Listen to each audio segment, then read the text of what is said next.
Halo teman-teman semuanya, pada video ini kalian akan mempelajari tentang perkembangan manajemen perkantoran dan layanan bisnis di era revolusi industri 4.0. Harapannya setelah kalian menonton video ini, kalian dapat menjelaskan yang pertama, perkembangan revolusi industri 4.0 dan konsep otomatisasi perkantoran. Tanpa berlama-lama, kita akan masuk pada perkembangan revolusi industri 4.0. Di titik ini, pasti banyak yang bertanya, apa sih revolusi industri itu? Revolusi industri adalah perubahan mengenai cara manusia dalam mengolah sumber daya untuk memproduksi barang dalam berbagai sektor bisnis, sehingga berdampak pada kehidupan ekonomi, politik, bahkan sosial budaya. Penyebutan revolusi industri ini adalah istilah ciptaan Frederick dan Louis, seseorang yang memimpin pabrik tekstil, yang merujuk penggantian tenaga hewan dan manusia untuk produksi oleh tenaga mesin berbasis manufaktur.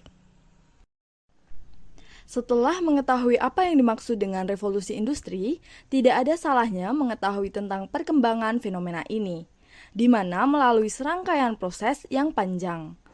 Proses tersebut yaitu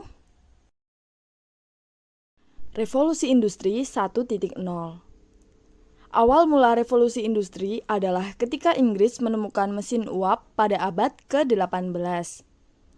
Penemuan ini banyak digunakan dalam dunia transportasi, yakni sebagai penggerak kapal sehingga pelayaran dapat dilakukan dalam waktu yang jauh lebih singkat. Selain itu, penemuan yang mengawali revolusi industri adalah alat pemintal benang. Berkat mesin ini, produksi katun dilakukan secara massal dalam waktu yang singkat. Selanjutnya adalah revolusi industri 2.0. Fase revolusi industri selanjutnya adalah ketika penemuan tenaga listrik pada awal abad ke-20. Pada masa ini, mobil mulai diproduksi secara massal.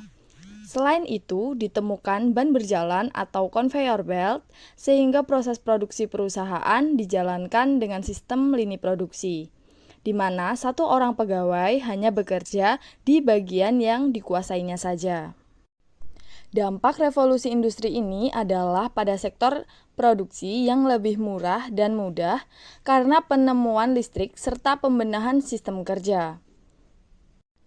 Dapat dikatakan kehidupan agraris telah bergeser ke industrialis. Revolusi Industri 3.0. Pada fase ini, revolusi industri adalah tonggak awal kemajuan teknologi. Manusia berhasil menemukan mesin yang dapat berpikir secara otomatis, yakni robot dan komputer, sehingga penyebaran informasi semakin cepat. Penemuan komputer disusul dengan penemuan transistor, semikonduktor, dan integrated chip atau IC yang dapat menyempurnakan komputer raksasa ke dalam ukuran yang lebih kecil, hemat energi, juga canggih, sehingga mempermudah pekerjaan manusia di berbagai sektor. Revolusi Industri 4.0.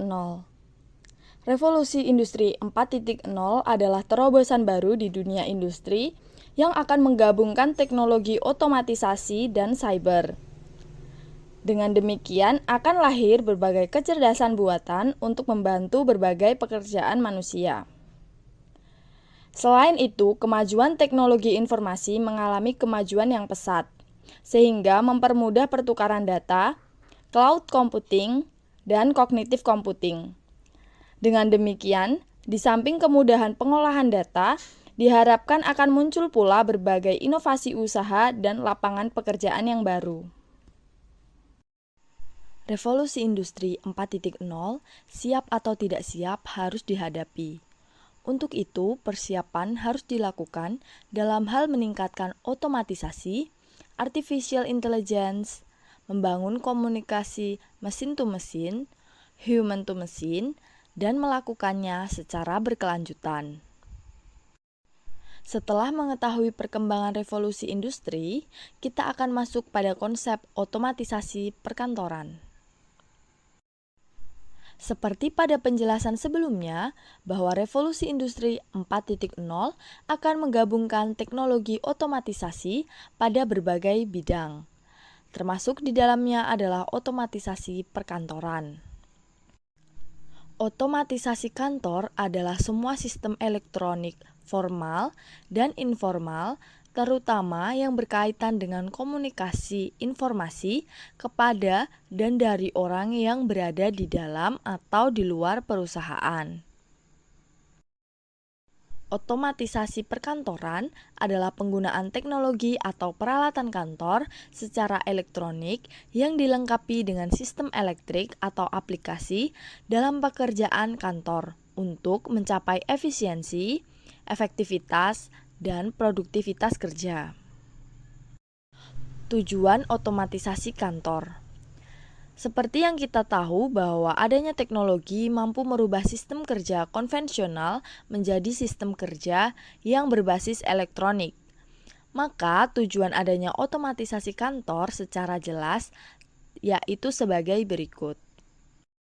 Yang pertama adalah menggabungkan penerapan teknologi. Yang kedua adalah memperbarui proses pelaksanaan pekerjaan di kantor.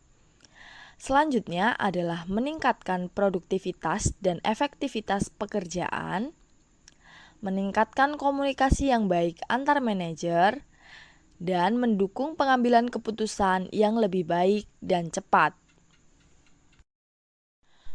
Manfaat otomatisasi kantor.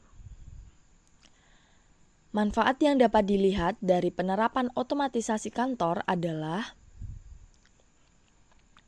yang pertama, dapat membantu dalam menjalin relasi yang lebih baik oleh karena komunikasi secara langsung dapat dilakukan kapan saja dan di mana saja. Yang kedua adalah membantu pemecahan masalah. Melalui efektivitas dan efisiensi komunikasi yang dilakukan agar dapat secara cepat masalah dapat diklarifikasi dan diselesaikan.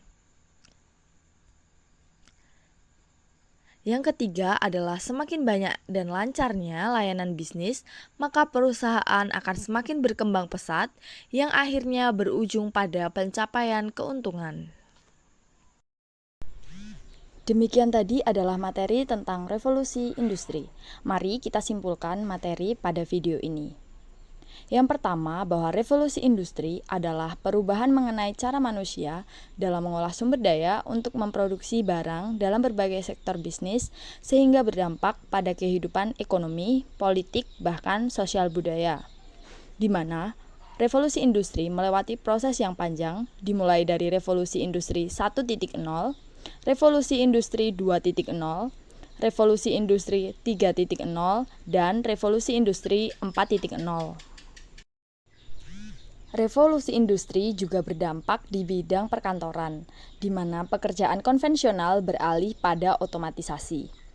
Otomatisasi perkantoran adalah penggunaan teknologi atau peralatan kantor secara elektronik yang dilengkapi dengan sistem elektrik atau aplikasi dalam pekerjaan kantor untuk mencapai efisiensi, efektivitas, dan produktivitas kerja. Di mana manfaat dari penerapan otomatisasi kantor yaitu dapat membantu dalam menjalin relasi yang lebih baik, membantu pemecahan masalah, dan semakin banyak dan lancarnya layanan bisnis. Cukup sampai di sini video materi pembelajaran tentang revolusi industri. Semoga dapat bermanfaat dan sampai jumpa di video berikutnya.